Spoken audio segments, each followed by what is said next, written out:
नमस्कार। Political pitch पर आप सभी लोगों का स्वागत है। केरल के तिरुवनंतपुरम से कांग्रेस के सांसद शशि थरूर ने प्रधानमंत्री नरेंद्र मोदी की अमेरिका यात्रा का तारीफ किया, उनकी प्रशंसा की अमेरिका यात्रा की। तो एलडीएफ सरकार के स्टार्टअप जो नीति थी उसको लेकर केरला के एलडीएफ सरकार को तारीफ उन्होंने किया। इसको लेकर के केरला केरला कांग्रेस के जो मुख्य पत्र है, जो मलयालम भाषा में बिछनम डेली में शशि थरूर की आलोचना की गई।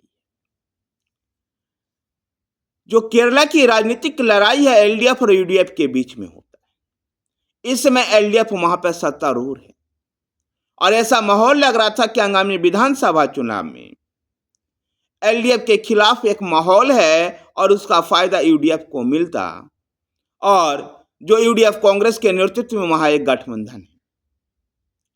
लेकिन एलडीएफ की सरकार के तारीफ कर और केंद्र की भारतीय जनता पार्टी के सरकार की तारीफ कर, नरेंद्र मोदी की अमेरिका यात्रा की तारीफ कर शशि थरूर ने कांग्रेस के लिए एक चुनौती बन गए। बिछनम डेली में इसको लेकर के शशि थरूर की आलोचना की गई है। भारतीय जनता पार्टी ने भी इसके लेकर के चुटकी ली है। यद्यपि केरला में भारतीय जनता पार्टी का कोई खास राजनीतिक संगठन मौजूद नहीं, लेकिन 2024 के लोकसभा चुनाव में केरल में कांग्रेस एक सीट पर केरल में भाजपा एक सीट पर चुनाव जीतने में सफल हुई। प्रकाश जावड़ेकर को केरल का प्रभारी बना करके भेजा हुआ है कि आगामी विधानसभा चुनाव में भारतीय जनता पार्टी बंगाल और उड़ीसा की तरह वहां पर भी अपने राजनीतिक जमीन को मजबूत कर सके।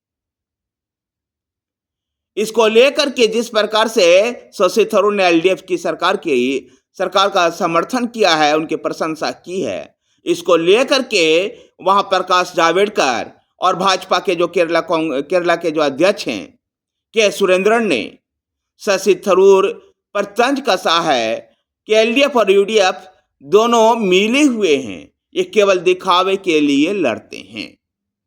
देखना दिलचस्प होगा कि आगामी विधानसभा चुनाव में भाजपा को इसका क्या फायदा होता है। भाजपा भी वहां पर अपनी राजनीतिक जमीन को मजबूत करने में लगी हुई है। 2024 के लोकसभा चुनाव में एक सीट जीतने के बाद उम्मीद की जानी चाहिए केरल के विधानसभा चुनाव में भी भारतीय जनता पार्टी के कुछ विधायक चुनाव जीत करके आएंगे। तमिलनाडु में भी मेहनत का परिणाम जहां भाजपा को दिखाई दे रहा है, तो केरल में भी अब भारतीय जनता पार्टी का संगठन आरएसएस के साथ मिलकर के ऐसे ही रणनीतियां बना रही है। धन्यवाद साथियों, वीडियो को लाइक कीजिए, शेयर कीजिए। हमारे साथ बने रहने के लिए हमारे चैनल पॉलिटिकल पेज को सब्सक्राइब कीजिए। धन्यवाद।